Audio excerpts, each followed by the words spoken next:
Thank you. Yeah, my name is, nice to meet you all. My name is Marco Berube. I'm based in Ontario, Canada. I'm a product manager at Red Hat. Been working at Red Hat for like 8 years.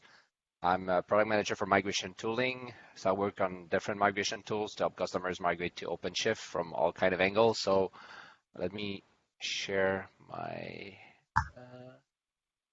screen so you guys can see this. Can you just confirm that you can see my deck? Yep. Yeah, so today, my plan for today was to, first of all, this can be like an open conversation, so please interrupt me anytime if you have any questions. But I wanted to first introduce you to a new upstream community project that we've been working on for a little while now. It's called Konveyor. So I'll explain like what this is all about and why we're interested in starting this community project upstream. As everything we do at Red Hat, right? Like we do most of the work upstream, and then we bring our solution downstream for our customers, and that's what we support afterwards. And I'll spend more time talking about Crane. So Crane is the I should probably position here.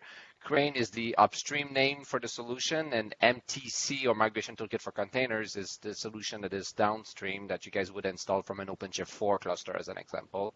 But as I'm kind of talking more from the upstream community point of view right now, I'm going to be using the word Crane, but it's the same tool. It's just that obviously we freeze it a couple of times a year, and then we bring it as MTC downstream.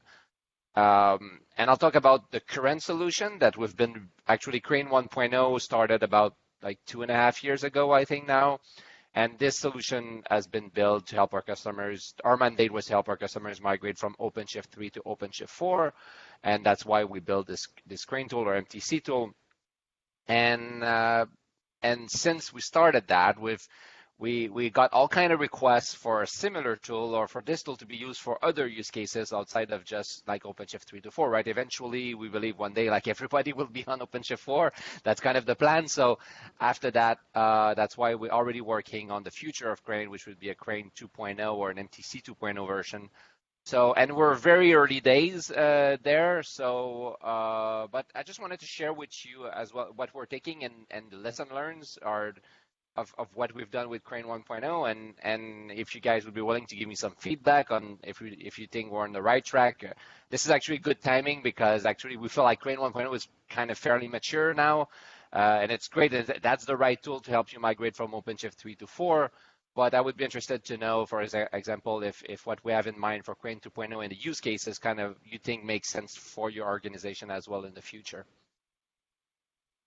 If we start quickly by talking about the Konveyor upstream project, which is more than just Crane, right? So, and there's a couple of like high level, like more marketing side at the beginning, so I'll go quickly on that. But the whole idea is that customers want to transform, right? Like they want to modernize their applications. That the whole point of like everything we do around OpenShift will help our customers modernize the way they build their apps.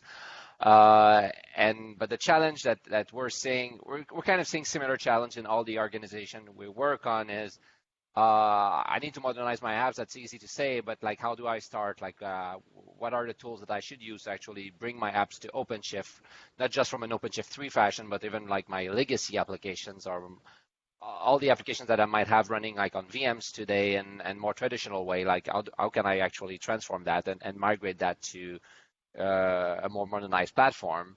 And there's a bunch of proprietary tools that exist, like but we felt that we were missing some more community-driven tools, a set of tools that can help our customers, but also everybody in the community to modernize their applications on top of Kubernetes. So that's kind of the idea behind Konveyor is building a set of tools to help you modernize from all angles your applications from the way they've been traditionally built to a more Kubernetes-based kind of environment. And there's animation into this one. I'll skip the animation. But so this is the set of tools that we have today. So we have a tool called Forklift. Forklift is about bringing virtual machines from traditional environment to KubeVirt or OpenShift virtualization.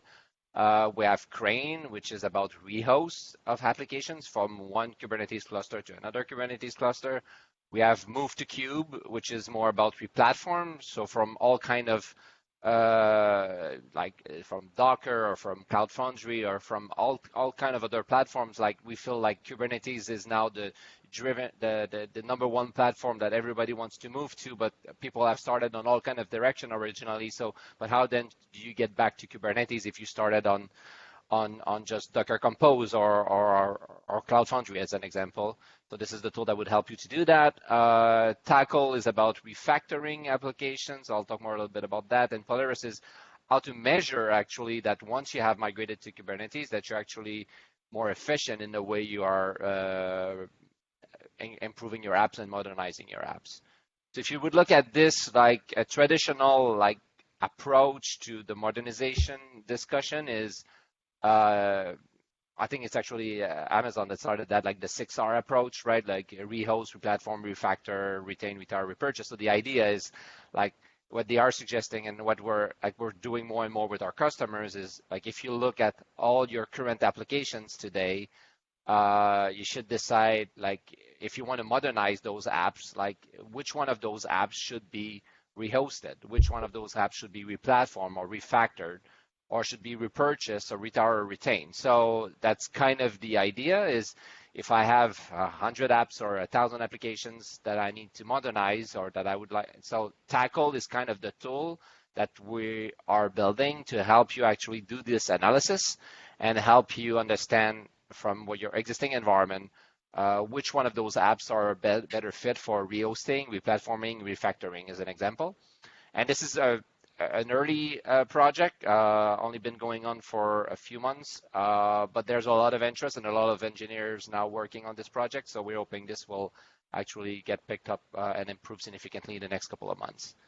Then on the Rio side, then we have Crane and Forklift, as I already pointed out, which becomes upstream migration toolkit for containers and migration toolkit for virtualization. So those are more mature tools that we've been working on for a little while. Actually, Migration Toolkit for Containers have been around for, we started 2 years ago, but probably been actually available for like a year and a half. Migration Toolkit for Virtualization is actually just getting GA, but it's been like a year of engineering work to get there. But this is to help our customers migrate to OpenShift Virtualization or KubeVirt.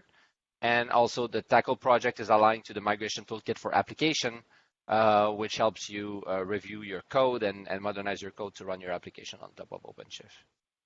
I'll stop here. I'll pause it for a second. Any question on that? Does that make sense? And obviously, like we would love if you want to get like a better understanding of this community and how we do all this work upstream. You can join on www.konveyor.io. You can actually subscribe to our mailing lists and participate and see our sprint planning and demos of all those tools as they are getting built. And if you have suggestions or comment, this is the best place to do that. And or even if you want to even contribute, like we welcome any help we can get on work on improving and building this community. Any questions on Konveyor in general before I get to Crane and MTC? And just, I mean, I see there you've got an aim to actually have something to migrate virtual machines to containerize them. Is that, I presume you have to be very specific about what sort of virtual machine? You know, it's not going to be, you know, like a virtual machine is very broad. You know, it could be a file server, it could be a database. I presume you have to qualify, you know, which virtual machine you're plugging in there, or. Yeah, actually, technically speaking, you can run any kind of virtual machines now. Obviously, OpenShift virtualization doesn't support, or KubeVirt doesn't support, like all the feature set that you would get, like in a VMware environment, as an example, or in a Rev environment. But as long as I think it's more around like the feature set that you are using on the hypervisor side, and which is actually improving every time they release a new version of KubeVirt. There are actually more and more features that are getting added. It's getting closer and closer to parity. But my personal take on that, I think it's more on the use case. So where we see a lot of demand right now, it's more like I have an application that I want to containerize, but there's some pieces in that applications that will have to stick inside VMs for all kinds of reasons. They cannot be containerized, but I want to give my developers access to containerizing their apps on top of Kubernetes, but also, for example, the database might have to stay in a VM, as an example. So then you can bring everything into a Kubernetes construct, so you don't have to actually bridge like the traditional virtualization platform to, and I really have a CI/CD approach around it, where you can actually have a dev and QE and test environment and attach those VMs in the same Kubernetes kind of fashion and manage everything from that point of view. So this is more typically where we see demand for KubeVirt than a mass migration of all your VMs like to now running into OpenShift as or KubeVirt as on the hypervisor side, it's not structured the same way, right? Does that make sense? Yeah, it does. Yeah, it's that, I mean, it's pretty cool. Like, it strikes me as something that'd be quite difficult to engineer. To pick up. Maybe I'm missing a trick, but yeah, wow. No, it makes sense. Yeah. Yeah, and it actually, at the end of the day, what it is we're just containerizing that VM. So and we've been spending like years and years of work on the KVM hypervisor, right? Like we have a lot of experience inside, like how to work with KVM and how to run KVM. Like, so now it's just getting containerized and attached to Kubernetes so that we can actually run those VMs, which are actually a process, right? Like at the end of the day, that process can be containerized and can then be attached to your storage and to your network and to you, like the same way you would run this in a traditional hypervisor, but actually getting scheduled by Kubernetes and attached to your containers and to all the other Kubernetes thing that you have, so that everything is actually part of the same solution, and it's all based on the future platform, which is Kubernetes. Oh, very cool. Very cool. Any other questions?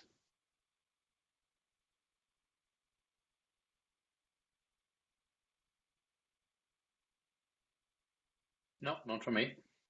Sounds like Kevin is getting a delivery, like we all are these days. I don't know for you guys, but here I'm in lockdown, so I'm getting deliveries every day. What did you get, Kevin? That's an interesting question. I'm sorry? What did Kevin get delivered? That's an important question. I was just my daughter coming home from school, so yeah. Keeps knocking on my door a few times a day. So obviously, hopefully that's not gonna happen right now. But yeah. So let's talk about Crane. So as I was saying before, like Crane is the tool that we started building like some time ago now to help our customers migrate from OpenShift 3 to OpenShift 4. So the upstream name is Crane, but the downstream name is Migration Toolkit for Containers. So if you would want to run this into OpenShift today, MTC is available as an operator. So you would just go to Operator Hub and look for MTC, and you can easily install this. And the documentation is also available inside the OpenShift documentation under the migration section. And then this tool would connect to your source cluster and destination cluster, and then you can start migrating your apps. It's a pretty simplistic tool, and that was the whole intent, is to try to build something as easy to use as possible with a simplistic UI to migrate your application from source to destination. Also, we can support, we go back all the way to OpenShift 3.7. I don't think there's that many people still on OpenShift 3.7 plus, like most people are actually at least on 3.10 or mostly on 3.11 right now. But Crane or MTC support a wide variety of OpenShift versions, and we do a significant amount of testing from all those versions to migrate from one to another, and also to help you migrate at scale, right? Like we have customers that have hundreds, if not thousands, of applications that they need to migrate from OpenShift 3 to OpenShift 4. So that was kind of the use cases behind this solution. And we came a long way, and one of the things, we're at Crane 1.4 right now, and one of the latest feature we added in 1.4 is what we call direct migration using rsync. So this solution is built on also additional upstream community project like Velero, if you're familiar with it, but we added a significant amount of work on the PV side, on the state migration. And previously, like we were using, and I'll talk more about all the different solutions to migrate your PV, but we found more and more customers having large amount of data that needed to be migrated from source to destination. So we needed a way to increase the speed at which we could migrate those PVs. So what direct migration is, or the latest feature in 1.4 is a capability to actually stream the data using rsync from the source to destination. And we're also added more visibility into what's happening behind the scene when you click the migrate button. Some feedback we got was that, like, okay, it's good to have an easy to use tool, but if something goes wrong, I needed to have a better view on exactly like all the steps that are happening behind the scenes. So we added a pipeline view, and we're still something that we keep thinking about how we can improve that. All the pipeline view and the debugging abilities to actually make it easier when something goes wrong during a migration to troubleshoot those. So if you look at how Crane is built, is a mix of actually additional upstream project, like I already pointed out, Valero, which is a key part of Crane, but also we're using a tool, another tool is called rsync. It's another upstream project. I'll talk more about what this is. We're using rsync. We added a full UI experience on top of that. We have our own controller. So it's all those components that are built upstream that actually are getting developed and integrated inside this Crane project. And a few times a year, about every 3 months, we release a new version that becomes MTC. So the next MTC version is going to be, as an example, MTC 1.5. That's going to be released in June. And this is going to be all the work that we've done upstream under Crane. So if you want the latest and greatest and can be buggy, it's actually would be Crane. And if you want the most stable version that has been fully tested, that would be MTC. And from a PV migration point of view, we have different options. So we have the direct migration, which is the latest solution and the recommended approach from this point on. That the only thing to consider when using this way of migrating your PV is that you need direct connectivity, network connectivity between your source and destination. As we actually open an external connection and we do rsync over external to copy the data. So we know that some customers have offline clusters, as an example, and the source and destination cluster cannot talk to each other. So that would be the only case really where this approach would not work. Another option is what we call move. So move right now is only compatible with NFS storage. So if you have an NFS storage that can be shared between your source and destination cluster, we can actually unattach the PV on the source side and reattach it on the destination side. So in this case, we don't have to copy any data. So this is by far the fastest option, as we don't copy anything. The downside of it is this the only option where we will disrupt your source. That, like in any other case, we're just copying the data, but if anything goes wrong, you can always revert back your DNS and go back to OpenShift 3 and nothing happened. We haven't touched it. If you do a move, we actually have unattached your PV and reattach it on the destination side. So this must be better tested to make sure that it's robust with your environment before we actually start moving all the PVs at scale, right? In the cloud, if you're using in AWS, Google, or Azure, you could use the cloud snapshot capabilities as well to copy data. And finally, we have rsync, which is the catch-all option, which use a backup and restore mechanism. But the beauty of rsync is it works with every environment, even if you don't have direct network connectivity. The downside of it is it's slower because we have to copy the data twice. We're backing it up first to some middle ground storage, and then we are restoring it on the destination side. So it's like doing a backup of your PVs and then doing a restore of your PVs afterwards, as rsync is actually based for a backup solution. So if we look at the architecture of MTC for and assuming we're using rsync, which should be the most common approach, it would look like something like this. So on your destination cluster, which I'm assuming is OpenShift 4, you would install MTC as an operator. So that would install the controller, the UI, that would install Valero. Then on the source side, you would also run a script that would install, there's no operator hub, but we'll give you the instructions in our documentation on how to run a script that would install an operator as well, that would install Valero there as well, as we need Valero on both sides. Valero is what's doing the backup and the restore of the Kubernetes resources. And you need some object storage in the middle. for those Kubernetes objects. So the way Velero works, it's not a migration, it's actually a backup and a restore. But as we're streaming the data, which is the bulk of the data is the PVs, that we can copy directly, so we're only copying once. And the rest are just small YAML files in general, so they're fairly quick to actually get backed up and restore. So if you have an existing S3 object storage, you can leverage that. If you don't, then we provide instruction on installing an S3 endpoint on your OpenShift cluster. So what most people will do is they will install our solution, which is called MCG or upstream Nuba. And all this does is create an S3 endpoint in OpenShift. And you can back this up by any storage of your choice. And that will provide you the endpoint that you need for Velero to copy the objects and to restore it. And you don't need a lot of disk space in general because it's only the Kubernetes objects that are going to go there, which is small YAML files. And then when you click a migration, Velero will back up the YAML files. We'll do an export, and we'll back up all the YAML files into those Kubernetes objects. We'll restore that on the other side. And then rsync will actually copy all the PVs from source to destination. Does that make sense? Any questions? So what happens if I have an application and I use, I don't know, something like service mesh, and there's a different version in use, for example, on my destination cluster than I would have used on my OpenShift 3 cluster, for example?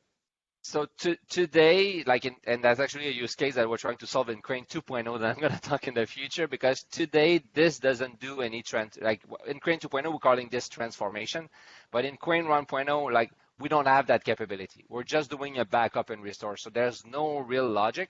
We're providing you a way to change things with Ansible playbooks, like what we call migration hooks that you can run before and after. But it's not. It's good, for example, to update your DNS or change your load balancer. But when you start dealing with that kind of use case you're talking about, it becomes a little bit too complex to do that kind of thing. So unfortunately, right now, this is not something we can do really well. It's technically possible, but it gets very complex very fast to do that kind of use case in this solution. So this is something we're trying to solve in the next version of our product. A similar sort of question. Obviously, with OpenShift 3, you're going to have a bunch of images that are certainly, can be old, so a bunch of base images. So when you come to your 4, you're hopefully going to be referring to the newer images. Does it do anything automatic with that, or are you down to sort of editing your deployment configs, YAMLs and things like that, and pointing to newer images, or manually pulling down old images that are compatible with OpenShift 3.11 onto your 4? Yeah, so in this version, we're just going to copy. It's pretty much doing a backup and a restore, and it will back up your images as well and restore your images on the destination registry. So we're not having any logic to modernize anything or to transform anything. We're just backing up as it is and restoring as it is. So you literally back up the running image that's on the 3 cluster. You don't go, oh, by the way, 4, please pull down that 3 image from the Red Hat registry or anything like that. You just go, here was the image, it's across. Correct. So that's exactly, and that's exactly the kind of thing that in the future we would like to improve and have some more what we're going to call in Crane 2.0 the transform logic, to help you with all those kind of things that you would want to do during a migration. But in the Crane 1.0, actually, and this is why we're looking at this in Crane 2.0, is because that's a common feedback that we're getting from a lot of customers, right? They would like to change or modernize actually some of those apps as they are migrating. But in this current version, unfortunately, no, we just kept it as simple as possible. We had so many snowflakes to deal with that we at least wanted to have like a core solution that was solid to migrate at scale, large amount of applications, right? If you try and cover every use case, it's going to be very difficult. And also, if you try and do everything while you migrate, like modernize, etc., your migration may fail for various reasons. You know what I mean? So that's quite tricky too to deal with. So I'll talk under Crane 2.0 what we have in mind on how to solve that problem, and you guys can give me feedback if we're on the right track. Cool. So during the migration as well, any other questions before? Yeah. Do you know if there's a tool that shows you such mismatches, like image versions that are not supported anymore? I know there was a tool like Control Pane Migration Assistant, but it seems this is not further developed by Red Hat. Do you know more about that? Actually, don't. I'm not familiar with any tool. One of the things, Marco, I think that might have been CPMA. Yeah, Control CPMA, Plane Migration yeah. Assistant. Yeah. Oh, and how was CPMA helping with that? Like, Yeah, it generated a couple of reports where you could at least see which images you use on your source cluster.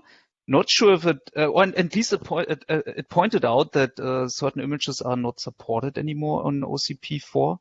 That's one thing I've seen, but I don't know what else it does or did. Yeah, CPMA was kind of an experiment, and as we ran through, it didn't really get enough traction.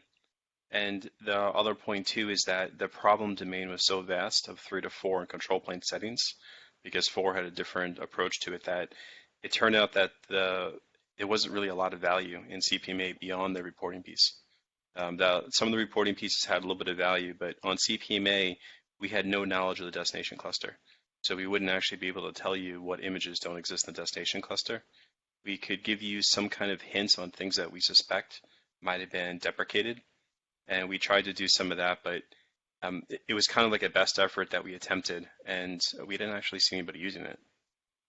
Because the main use case that we thought would be used for CPMA was that customers would actually look at OpenShift 4, look at their cluster configuration, and try to replicate that cluster configuration on OpenShift. On OpenShift 3, and try to replicate that on OpenShift 4. And the more we talk to customers about their journey from OpenShift 3 to OpenShift 4, I would say 98% of the customers I talked to didn't want to just copy paste the config from 3 to 4. They wanted to restart their journey on 4 from scratch, rethinking of all the things they actually wanted to improve from the way they've been configuring their cluster on 3 and start fresh. So that's why every time we would present CPMA on how it could be used to actually copy paste or look at the configuration of your cluster, we were not seeing any interest or any picked up, because people were starting fresh with like, oh no, we're going to do a proof of concept, and then we're going to spend some engineering time thinking about how we want now 4 to run and rethinking the way 4 would get implemented. So I think that's why we, in most cases, we haven't seen a lot of traction in this experiment. Okay, thanks. But the tool would, and John, correct me if I'm wrong, but the tool would let you know if there's some API deprecation between, not on the images side, but at least on the Kubernetes side. If there's API deprecation between the source cluster and the destination cluster, we will let you know. Today we don't fix that automatically, but at least we will warn you that your source cluster might have some API compatibility issue with your destination cluster, so then you can fix before you start migrating your applications.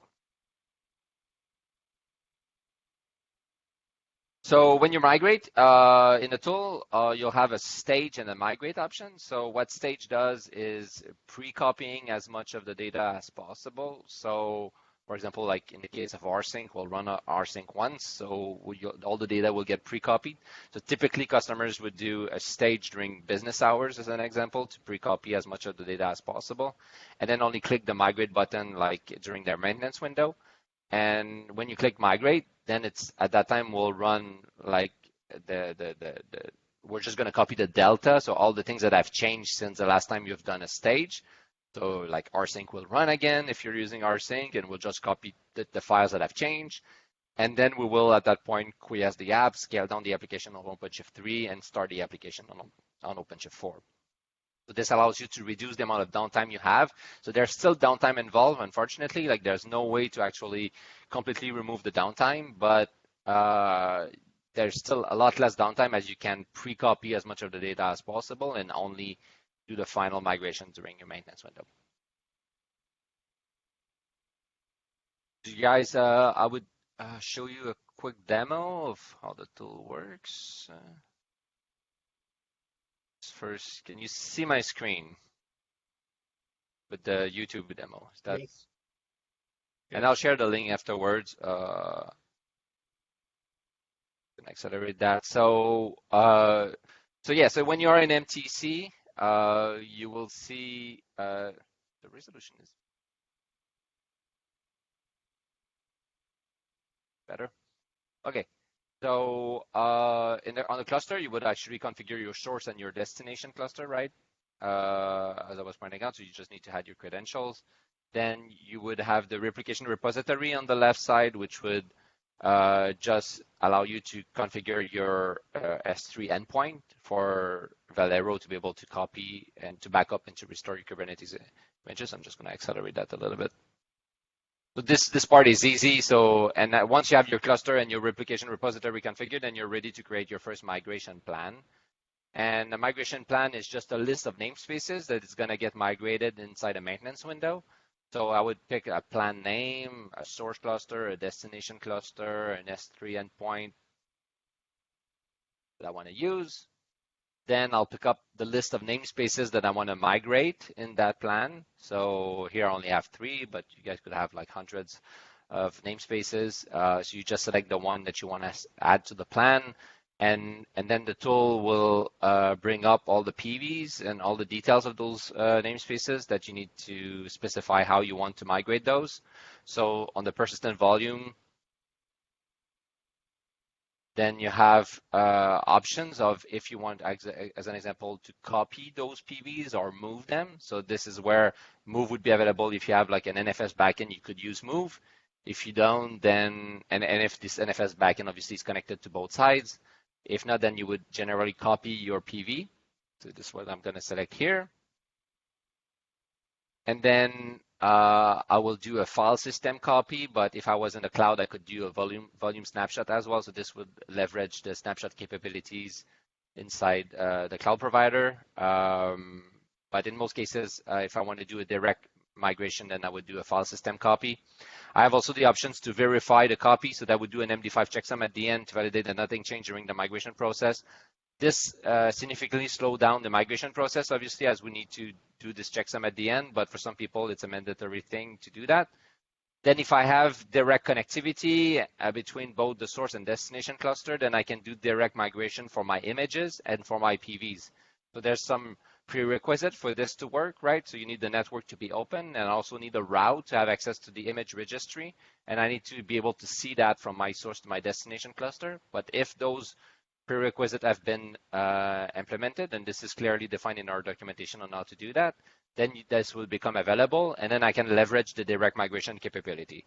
So this is the recommended approach, as I was saying before, as this would be much faster than using rsync, which will be the backup option. And then I have a way to add hooks, which is a way to add logic, either an Ansible playbook or any script of my choice that I can just build inside a container image. So when I add a hook, I will provide like a hook name. I will copy paste either my Ansible playbook here, or I can actually just pick an image from my registry, which has a script in it typically. And so in this case here, I'm just copy pasting a very simplistic playbook that would print the route. So if I would want, for example, to update my DNS or my load balancer, then I can just add a task here to do that during the migration process. I would also choose if I want to run this on the source cluster, on the destination cluster, and in what service account name, and in what service account namespace I want to run this. So those are all details, but also as the migration step, if I want to run this before the migration or after the migration. So you have a couple of options here on how you want to run those hooks. But if you have anything, any logic that you want to add before or after your migration, like again, the most common use cases is I want to update my DNS or my load balancer configuration or anything else you want to automate because you have to do this every time you migrate your applications, then this is the easiest way to do that. So here I'm adding a post migration hook. Gonna click finish. And then I have my plan available. And you can review the namespace details. So you can even go see the JSON definition of that namespace. So this allows you to review like exactly what is gonna get migrated before you click the migrate button.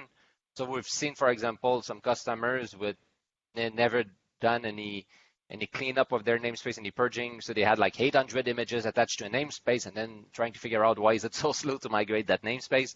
So you can actually debug that by looking at the namespace definition and all the resources that are going to get migrated.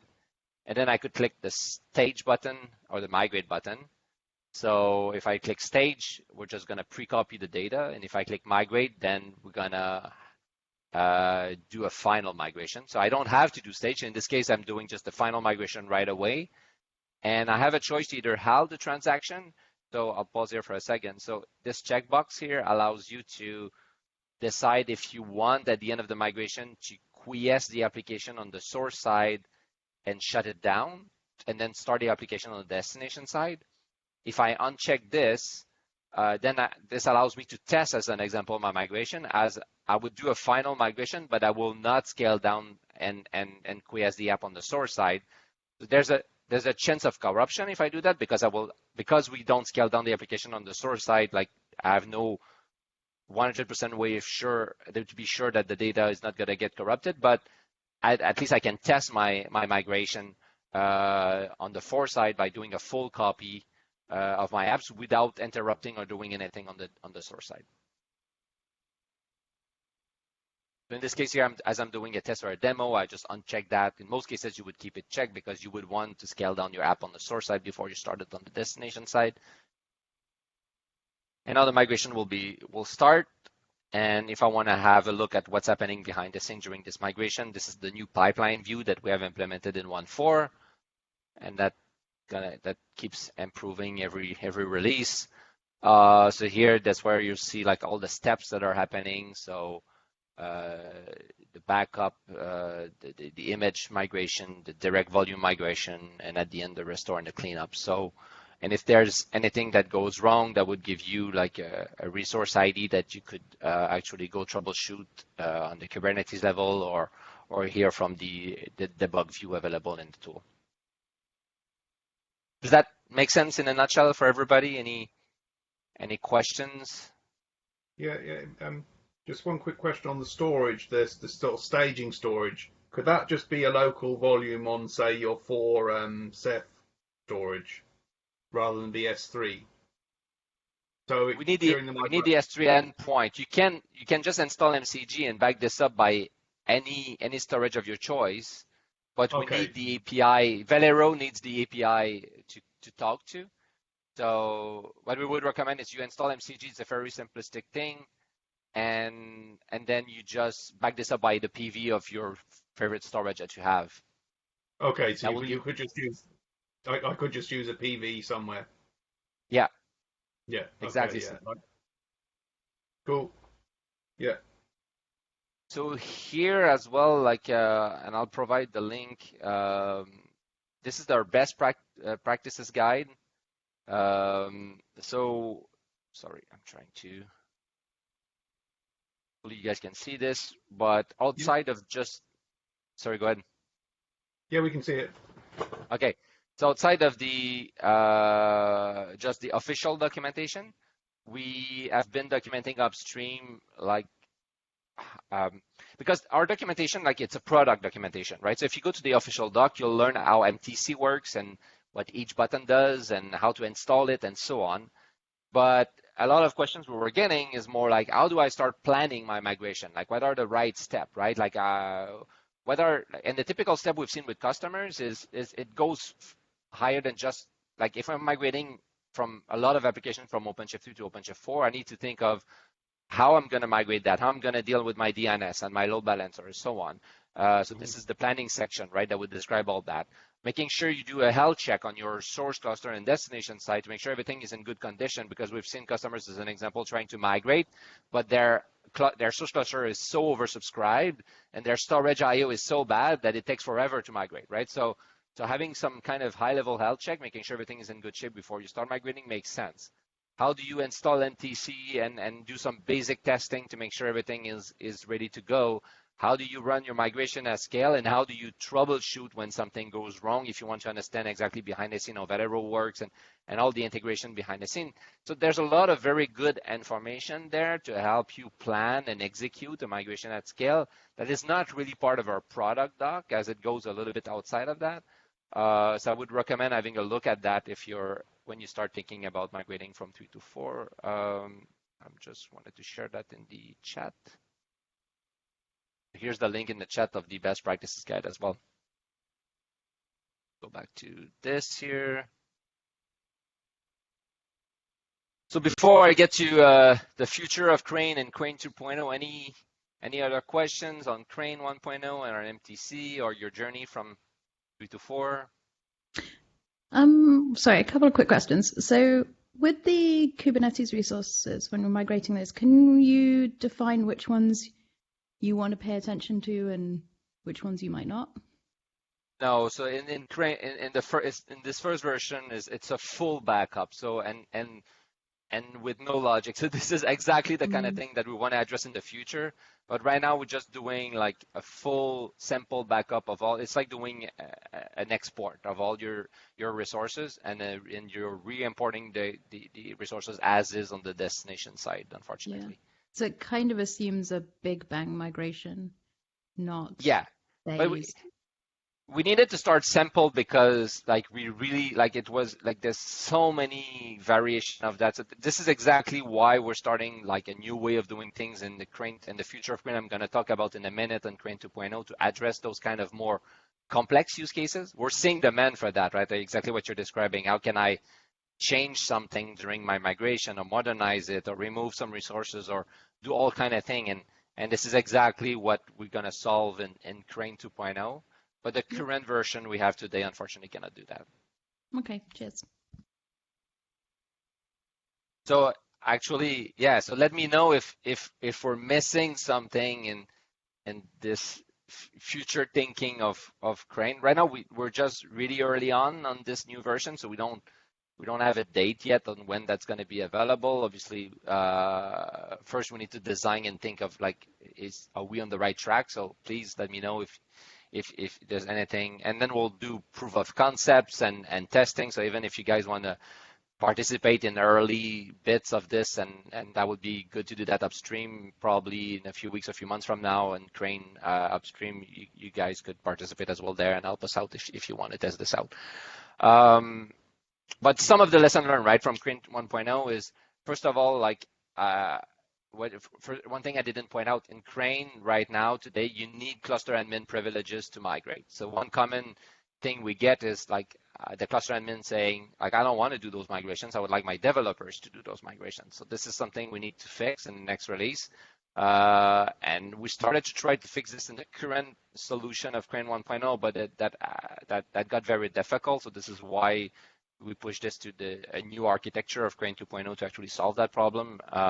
There was all kind of security issues that needed to deal with. So this is the first use case. The second use case is I would like to reprovision my application from pipeline sometimes, but I want to migrate my state. So the common use case we get is people have pipeline. They can reprovision the app on the OpenShift 4 cluster as an example, but they still have those PVs and those secrets and all that state that needs to be migrated.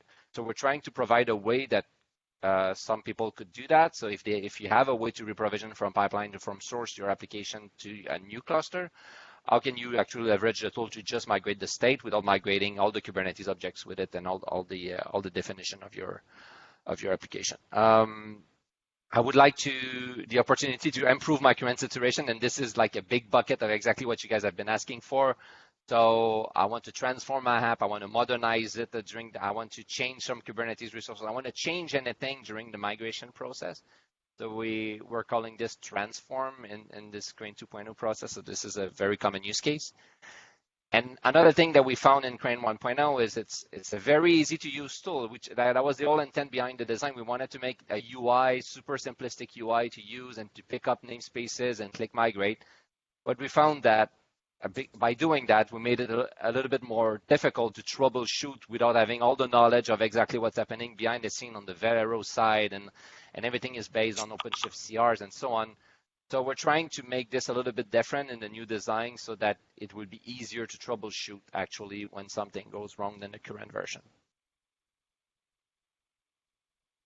And we see like three kinds of scenario, right? So the first scenario, as I was saying in the previous slide, is I would like to reprovision my application from pipeline, but I want to migrate my state. So this is a common use case we see. I can't We've been provisioning our application from pipeline, so we can reprovision it on a new cluster, but I still need that data, those PVs and those secrets and all that state from the source cluster to be copied over. So this is one thing we want to solve. The second use case is I want to migrate my applications, but I want to use this opportunity to actually go back to a known deployment. So right now, if you have Kubernetes object on your source cluster, but you cannot reprovision this from pipeline, is by just migrating, by copy pasting the app on the destination side, you have not improved your situation. Like ideally, we would like all our customers with all their applications to be part of a CI/CD pipeline so that they can reprovision their apps on demand anywhere. Like that's the whole idea behind becoming more agile and becoming more efficient in dealing with your applications, right? So if you don't have that today on your current cluster, how can Crane could help me go back to a better state? So instead of just actually migrating the Kubernetes objects from source to destination as a copy paste, we're saying those YAML definitions should go back to Git, and then you should implement a CD approach, like Argo CD as an example, to actually be able to reprovision from a known definition in Git. So this way, by doing it this way instead of just copy pasting, then you can go back to a better situation where everything is in Git and you can have iteration on top of your app. So then this would be broken down into 3 different phases. You would have Crane reconstruct those manifests and actually redefining those YAML manifests in Git. And then your CD workflow would actually push the application on your destination, as well as the migration of your image and your state, as I was pointing out before. And we still have the most common use case, as we do in Crane 1.0, is I just want to migrate, and I don't care about having the CI/CD implementation. I just want to copy paste my app. So we would still want to do that, obviously, even if you have an unknown definition, an unknown deployment. But we just want to break it down in a way that actually you can apply transformation during the migration process, and you have more visibility into how to do that. Does that make sense so far, like on those 3 use cases? And this is one that I've been getting a lot of requests, like even like from a developer point of view, like this is the end goal, right? Like I want to go back to a known definition, a known deployment at the end of this migration, but as well as the transform piece that you guys have been pointing out. So if you look at the reconstruction of the manifest, so this is how we're thinking about it right now. So instead of having this UI implementation that you have in Crane 1.0, Crane would become more like a command line tool that could be implemented in different ways. For example, in your CI/CD but you would have a way to first discover and export your Kubernetes objects. Then you would have some transformation mechanism, which also would be community driven.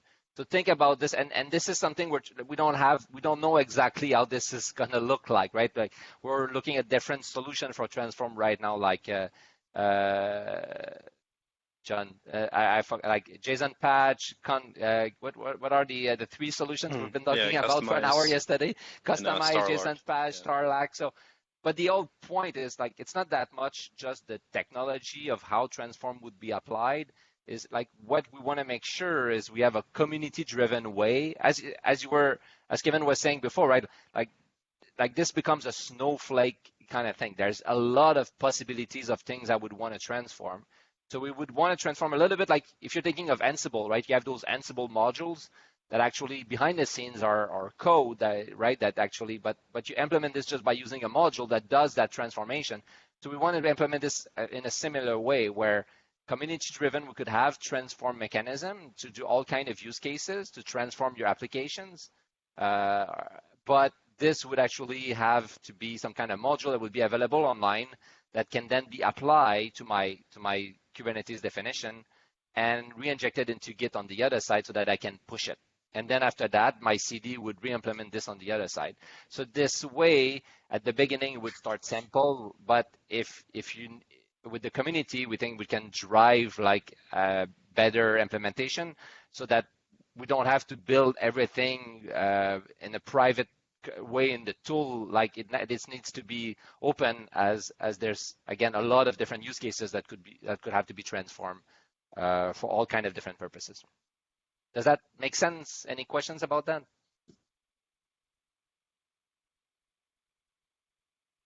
And then, for example, on the PV, then we would give you access to some kind of code like this. That would be like a crane PV, mirror, run, and then you would just define and that would run the different mechanism of PV migration behind the scenes. And again, you could define in your YAML definition what mechanism you want to use. If you want to use the direct migration using rsync as an example, this would just be injected this way. But also you would just have more control as this and more way to troubleshoot this, as this would just be available as just pure definition. This can also be all in GitHub and can be also executed from a CI/CD approach. So this is kind of our thinking right now for this mechanism. So I'm just curious, if you guys do you guys think this is a better approach than what I've shown so if we go back to this, right? And the way this would be approached more in a command line type of Unix fashion than just having like a UI. Do you feel this is a better approach than what we've been doing in Crane 1.0? Or do you prefer the Crane 1.0 approach that is more UI driven? I think the UI is going to be useful for a lot of customers who aren't as familiar with command line. But you could argue you shouldn't be doing Kubernetes if you can't do command line.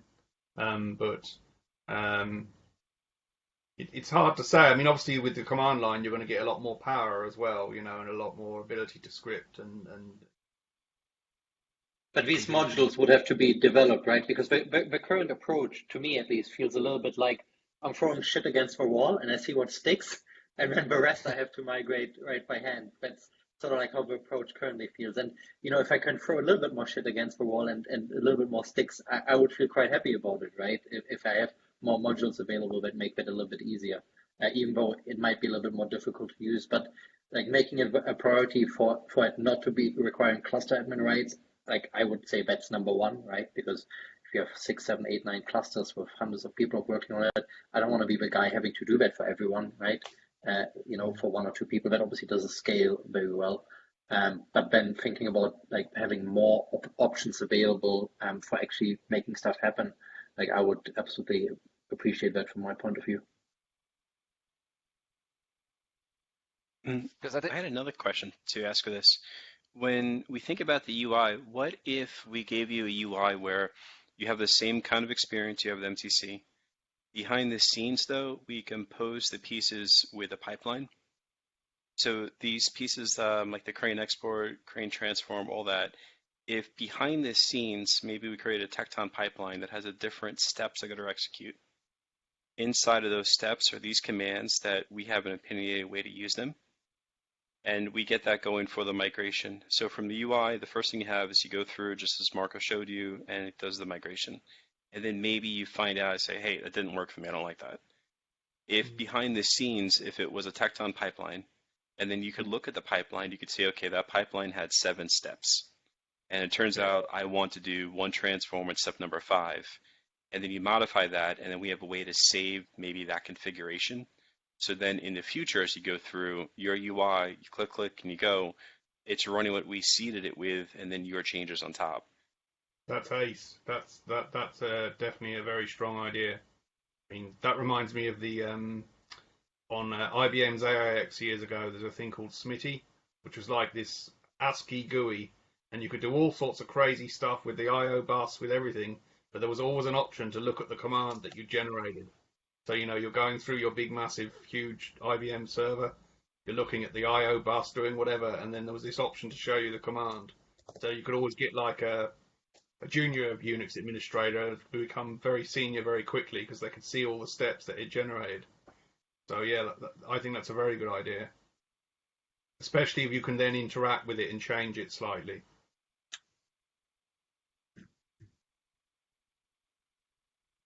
Yeah, I would reiterate that. I have the exact same feeling about it.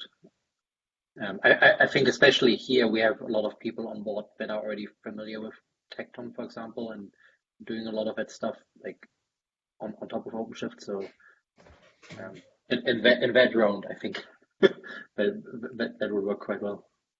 Yeah. Yeah, I'd just be not concerned, but I think you'd still want the current front end on it almost, so that anyone who isn't familiar with Tecton is not going to be overwhelmed by what they get.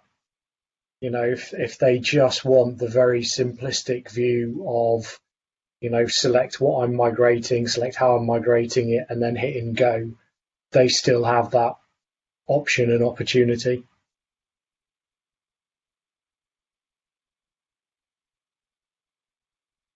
And that's the challenge, right? Like Yeah, providing an easy button, but also power at the same time. That's always tricky. yeah, definitely. So, and the transform piece is definitely a place where, because like if we want to support like a lot of different use cases, we need some power, as it's pretty hard to have like an easy button that would do everything that people can think of about transformation. So yeah, but that's the compromise, is how do we provide both? So that's why we're thinking about those kinds of approaches. The transformation, I mean, that's just huge. You might have to go, well, if there's a transformation, if you're doing a transformation migration, we've got 5 scenarios or X scenarios, and that's it. Other than that, you're going to have to do command line, or, you know, you're an advanced user at that point. You know, I don't know, but you know, any migration, once you get into actually changing the stuff on the way, that's difficult, like, you know. Yep. And what about going back to a known deployment? Like, as I was pointing out here, this is a demand I've personally seen coming up many times, but in your organizations, do you guys see this as a need to go back? So instead of just migrating from source to destination, to go back to a more CI/CD approach, is that something of interest in your organization?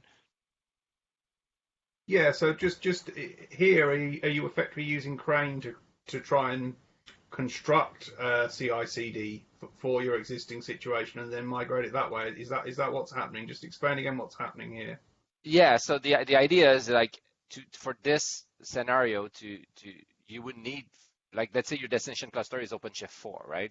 And your source cluster is OpenShift 3. So instead of just migrating to OpenShift 4, what I'm saying a lot is I want to go back to a CI/CD approach. So I'll deploy like Argo CD as an example, and I'll make sure we can deploy from Git using Argo CD into my destination cluster, and that should be now the way to do it for any new app that will deploy on 4. But my older apps that are still on 3, I also want to go back to that new enforced way of being in a known deployment fashion. Like we want to go away from like just having a bunch of apps running in Kubernetes, but having no real CI/CD implementation of them. So I guess that's kind of the need I've seen in some accounts, or at least the idea. Like, I'm not saying that the execution is always perfect, but that's kind of the idea of what some customers are trying to do, so that they go back to not just having an OpenShift 4 cluster, but having an OpenShift 4 that has best practices attached to them on how I'm deploying my apps on it. No, I mean that would be very nice, obviously. Very nice, yeah. 'Cause, I mean, obviously things do go. You know, you do end up with applications that, you know, they're not perfect on your source cluster. Yeah, it'd be great if you can do that. Yeah, for sure, it'd be great. You know, you're kind of rationalizing or making it better as you move it. Yeah. And it would not be a mandatory thing; it would just be an option. Yeah, sorry, go ahead. Sorry, Marco. I was about to say I would vote for this option on top of everyone else, because actually we are in the process of coming up with a customized way by doing this. So most of the things we have in the source cluster are actually kind of YAML-fied, and I can have those manifests where I need to, but not everything. So if Crane as a tool would help me get everything out of the source cluster into a more of a GitOps approach, and then I can just use my CD tool to put everything on the new cluster. Yeah, that's what exactly we're trying to accomplish, but all by hand in a very customized way. So I would appreciate a tool like this. Perfect. John, Eric, anything I didn't think about asking? Any questions you have? I do have one question. With the folks that you would see that could be using this and doing stuff with transforms, how would you feel about what those transforms are. Like if we did those transforms and say something simpler like JSON patch, or if we took an approach of going with something really powerful like a programming language. And if you had to pick one of those, because that's one of the debates that we were having over the week is, would we want to give someone the power of something like Starlark, which maybe like a Python kind of thing, or could we go with that simpler approach and use something like a JSON patch? And I'm just wondering, like when in your organization, when you see folks that would interact at this level, are they comfortable doing something that's a programming language, or would it be a lot easier if it was something simpler like JSON patch? Well, for me, I'll say it will be JSON patch, but I'm the cluster administrator rather than a developer. If you talk to a developer, of course, they'll probably vote for their programming language, But for me, it would definitely be JSON patch level. I mean, I would learn if the language is something like Python or whatever. I would learn it, but it would be, I'd have to learn that and then use the tool. Do you know what I mean? So there would be a little bit of a ramp up in skill level for me. But, if I was convinced that it was worth it, I would, of course, do it, because I only get the benefit of using the migration tool and using the advanced features. But that's just for me. So I would be going JSON patch. But obviously, there's going to be limits. Well, not limits, but there'll be some limits to what that can do.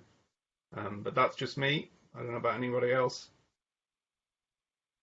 Yeah, I would second that, Kevin. I would also favor JSON patch.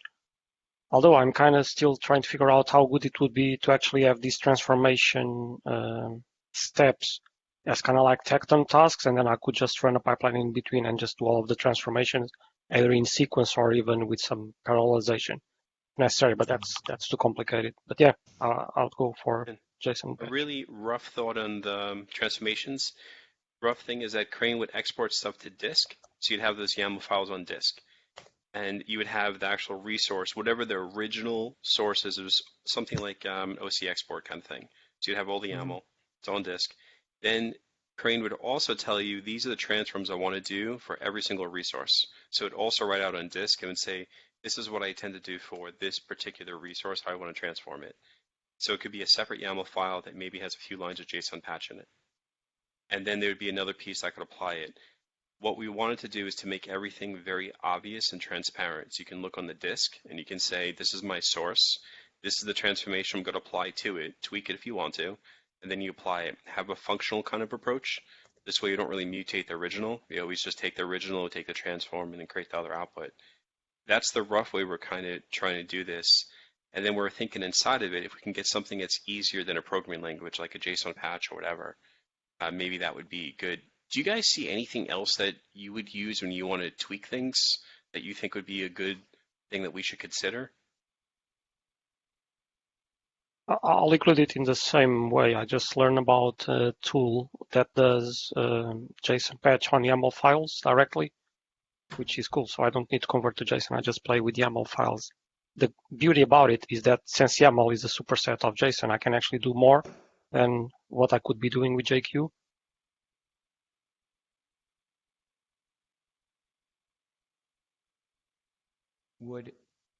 Quick question actually, would being able to see the transformations for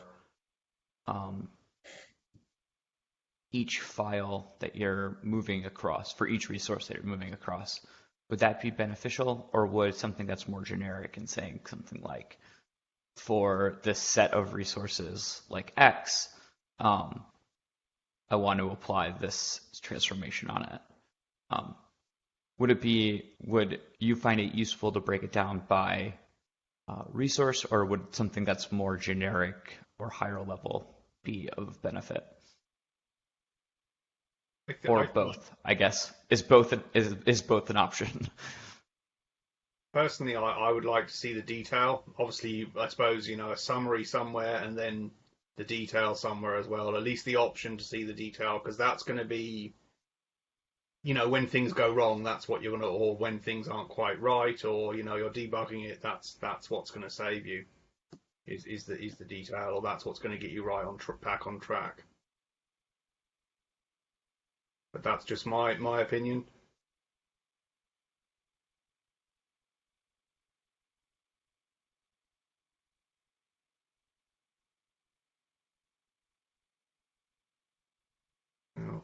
I heard someone mention Argo CD earlier, and I can provide some of our experience relating to migrating OpenShift 3.11 clusters to OpenShift 4. Over the past 6 months, we've been working on, I think, 2 or 3 different OpenShift 3 clusters that I built years ago. And our initial assessment was that it would be beneficial for us to, instead of trying to do a direct migration of those resources, to fully implement a standard CI/CD for the implemented configuration. So an example of what we did was we implemented Argo CD and trained the development teams to define their projects using the Argo CD YAML configuration, and then leverage Customize so that Customize can interpret some of the parameters that are baked into the Argo CD YAML template files and facilitate the implementation of the project. So that takes care of what you could call the infrastructure, since you define your deployments, routes, services, config maps, secrets, etc. with Argo CD.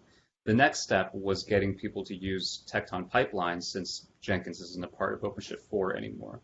So before we did the migration, we essentially had to train and transform the projects in the old environment so that when it came time to move, so to speak, to the new clusters, we could focus on the elements that were mostly stateless, like the overall project, the containers, which are built and stored in external registries like key.io, for example.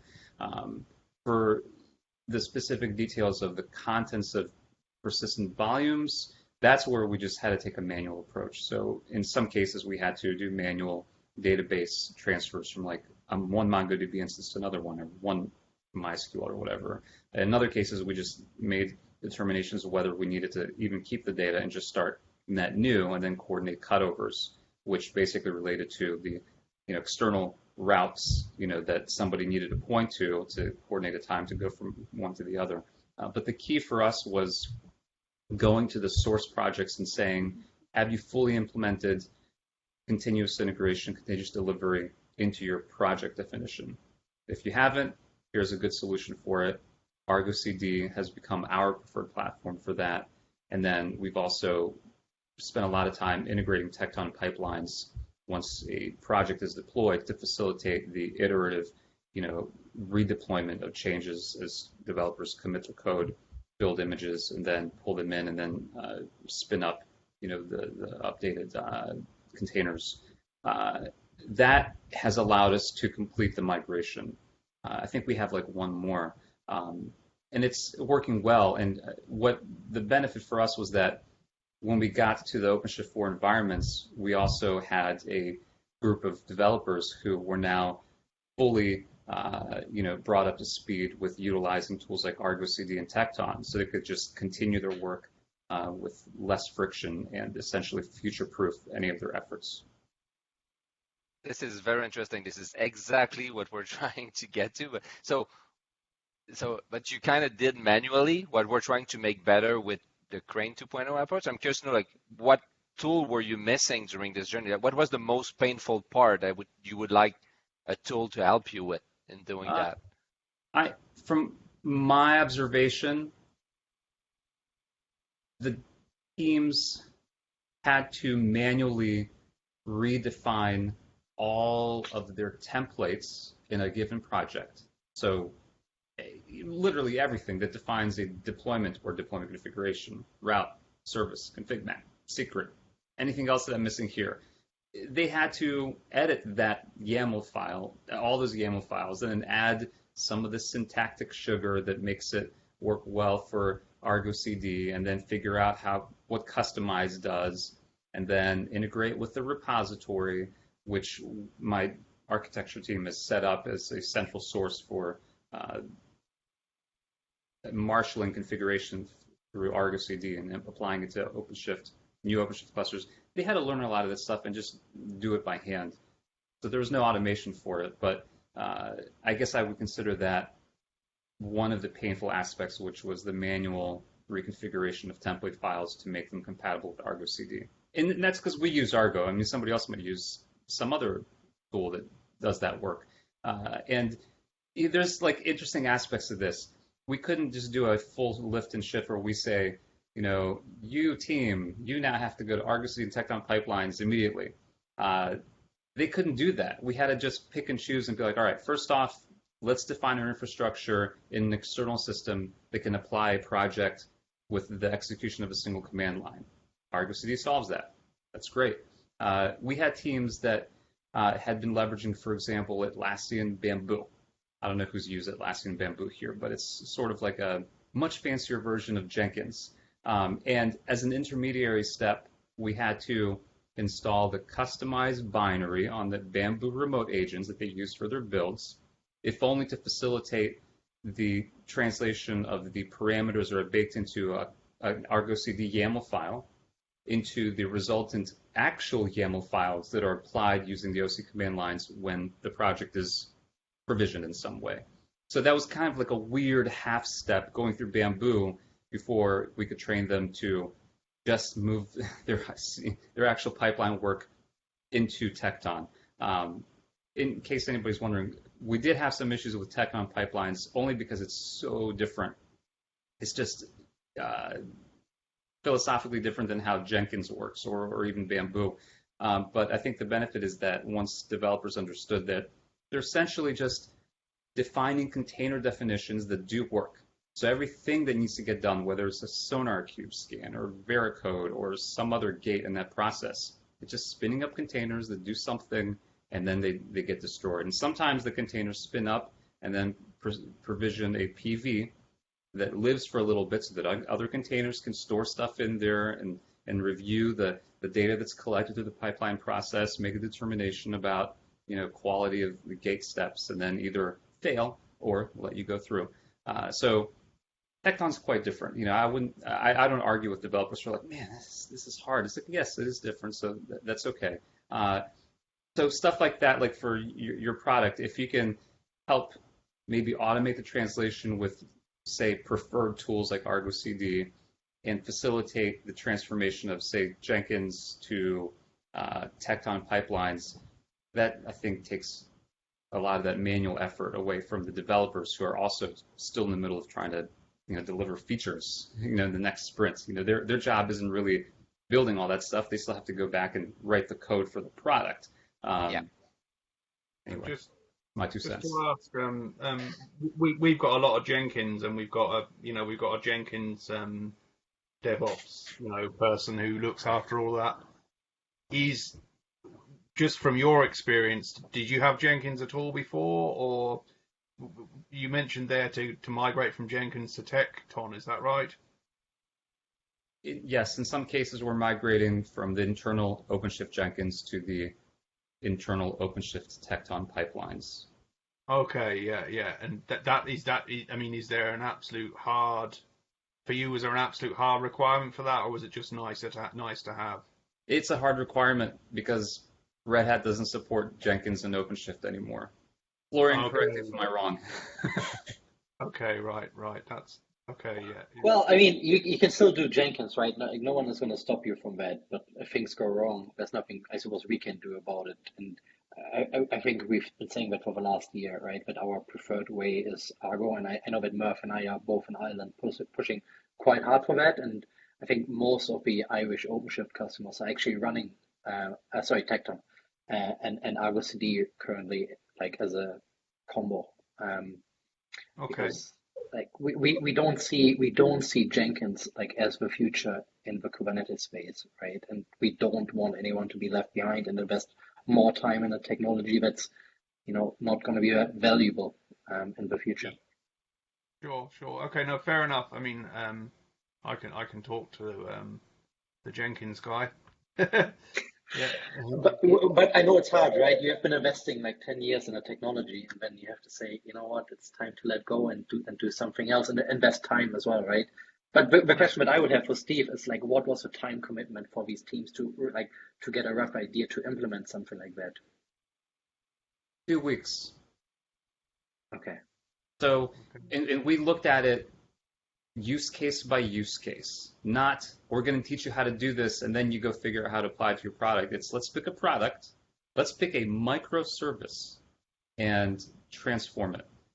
So we went through sitting down with them, defining the Tecton pipeline, identifying how the syntax works, what it does, how they can translate what they used to do in Jenkins into this thing, taught them some of the benefits and differences, like the fact that Tecton is very container native because its entire premise is that it spins up containers to do work. And once you understand that every step becomes a container execution that does stuff, then you can tap into that with other things. It's like, oh, okay, well, cool. Maybe I can pick the kind of container that I want, and with the programming language that I'm working towards. And maybe I can attach a persistent volume claim to it and keep that live for a little bit and tap into the data that I've written into it with the next step. And maybe the next step writes more stuff there. It's really like it opens up a lot of possibilities, but you have to think very differently than with Jenkins. So we did that with the developers only to solve their specific problems so that they could at least learn how to write the syntax and then see a pipeline and flow. Beyond that, it's up to them to see how they can iterate for the future. But once they got through the hard parts, it became easy. So 2 weeks to do the shoulder surfing, so to speak, to train. And then we kind of went hands off a little bit. And within a week, they were able to start transforming individual microservices to deploy using Tecton. And our goal was put your project configuration into Argo CD, because at least that gives us oversight to changes and whatnot. And then shift your CI/CD into Tecton, and now you're fully integrated. And for your registry, try not to store it right inside OpenShift. It's nice to externalize it. We used to use Artifactory by JFrog, but recently we just shifted to Key.io because it works. It's nice. It's efficient. It's everything else we're doing is going with Red Hat, so we're just kind of following the flow there, and the developers like it as well. And Steve, can I just ask? I don't work for Red Hat, by the way. It's experience. Yeah. You're a good plant. Just a question for you. When you started this, did most of your projects still have a very well-defined Jenkins pipeline, as it were? Or did any of them just not? Oh, they did. Yeah. Okay. Yeah. So, when we started, I'll be more honest about our path to containerization. This started about 2.5 years ago. Mm-hmm. We didn't have any containerized products 3 years ago.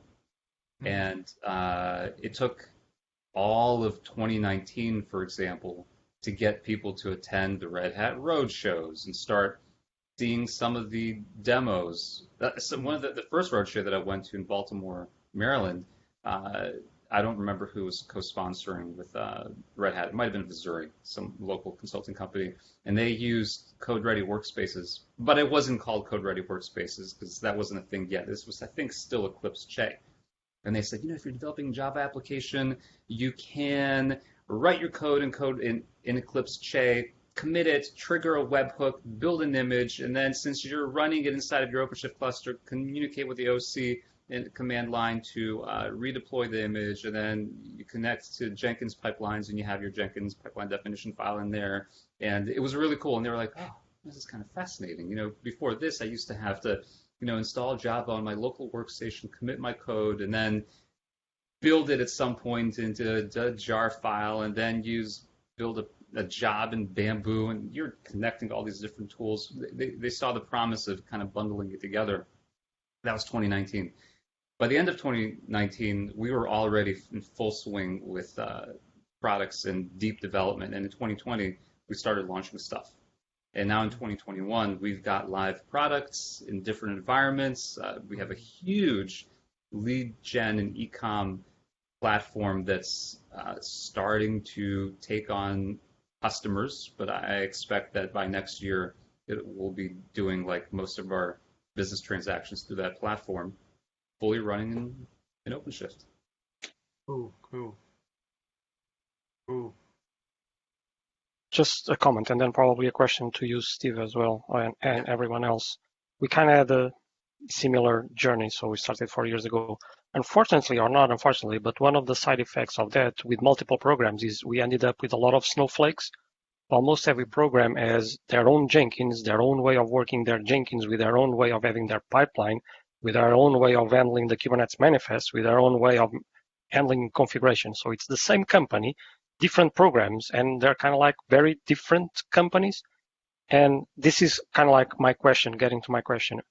I think, but I'm not sure, something like Tecton would help us kind of normalize that across the company, because at least I could put some of the tasks at the cluster-wide reach, so people could actually use those Tecton tasks to build up their pipelines more or less the same way like everyone does. Is this really a thing, or is it just me imagining stuff? I think you could do it. We were able to do it. Yeah. and just to make you feel better, I'm where I am is the Department of Agriculture, and we're about a year and a half in, and we're reasonably small, but we're in the same situation as you. We each team has their own way of building. Now we are pushing everyone. That's why we got the DevOps Jenkins person in, and he is, it's going to be his way eventually, but at the moment, each team has their own way. Each team has a different skill level. Some people, they have a really good Jenkins person who leaves, and then all their Jenkins stuff breaks and all that sort of stuff. Just to make you feel better, you're not alone with that.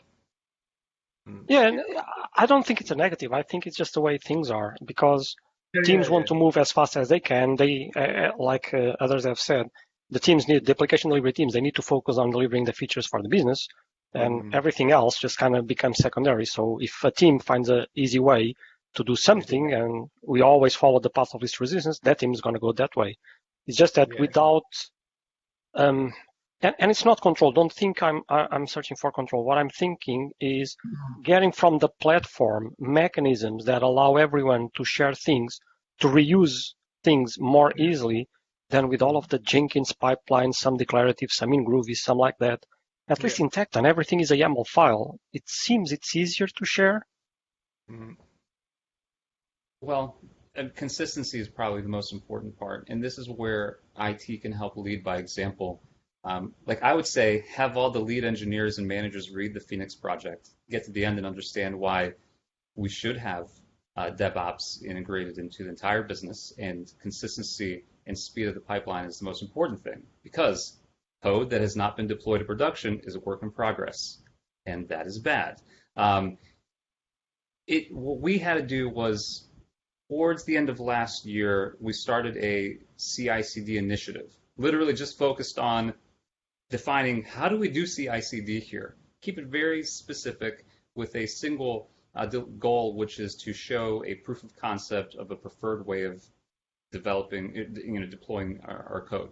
And that's where Argo CD and Tecton sort of rose to the surface and became our preferred platform. The next step was to kind of take this show on the road, so to speak, with development teams and show them what we could do with small, simple implementations so they can see, okay, this works. And then answer questions, be very specific. And so, because developers don't like vague answers to things. If you're living and writing code and working with logic, you won't do well with, I've created a pipeline for you that can facilitate your flow of code. It's like, that doesn't mean anything. Tell me, what am I supposed to do? So we answered those questions, delivered it in a way that was usable, and then we trained. And the proof really was like in the pudding. If it wasn't going to work, it was because we did a poor job. But because we were able to show working examples that actually significantly improved code deployment speed and consistency, that proof allowed the development teams to feel trust in that process and then commit time to change their own behavior and standardize on that platform. So there's a team aspect to this as well. It can be done, but it requires a concerted effort with leadership coming first from people who are dedicated to defining a solution and showing a way that it could be done, and then showing other people how it can benefit them. Worked for us. I think it could work for others too. I feel confident. Cool. I know it's 5 o'clock. I don't want to shut people off, but we have been on for an hour and a half, and I'm quite lucky that we had to cancel the second talk, because otherwise we would have had to cut some speaker out for today. I think that was really, really interesting.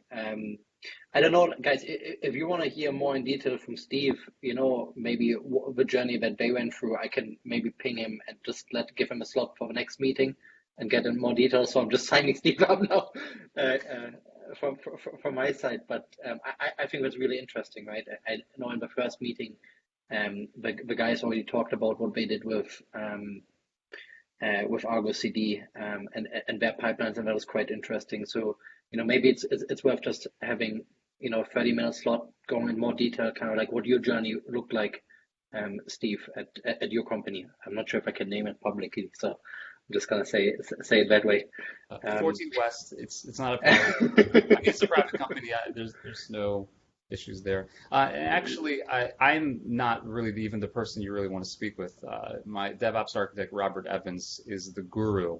So if I can schedule to make sure that he can be available as well, I think he could be a great resource to answer some of your questions. Yeah, I think that would be quite interesting for the rest of the guys just on the call, because I know a lot of the companies like Duffin, for example, Department of Agriculture, they kind of are undergoing the same kind of challenges that you guys did, and I know that there's other ones as well. And Ireland, so that would be really, really interesting. And my ask would be also, if any of you are actually going ahead and use now the operator for the migration from 3 to 4 and just try it out, maybe just send me a note and let me know how it went, and maybe it's worth sharing your experiences as well, just to see how that turned out, if anyone's actually using it, and then I can pass it on to Marco and the team, because I know that they're always keen to get feedback from actually people using the operator and see how it goes. So I think that will be really, really exciting. I think that's it for this meetup. Hopefully in 3 months we can meet physically in Ireland, and then we have to get a plane ticket for Steve and the guys in Baltimore to fly them over. But I'm sure we can make that happen somehow. I want to come too, and then go for a beer at the end of the next user group. That would be nice. Mark, you can justify it at least, if we get you as a speaker, and John as well, like internally at Red Hat, we need to sponsor like Steve and too bad we're all remote. And Rob as speakers as well. But I think that was a really interesting session today, and it was interesting to see as well, what you guys are doing currently at Agora and Duffin, and just hear from you directly. Great, thanks. I very appreciate the time and the feedback, guys. That was really great. Thank you very much. And and if you guys have any questions as you're migrating from 2 to 4, feel free to reach back. Happy to help anytime. Thanks, Marco. Thanks, everyone. Bye. Perfect. Enjoy your afternoon all. Bye. Bye. Bye.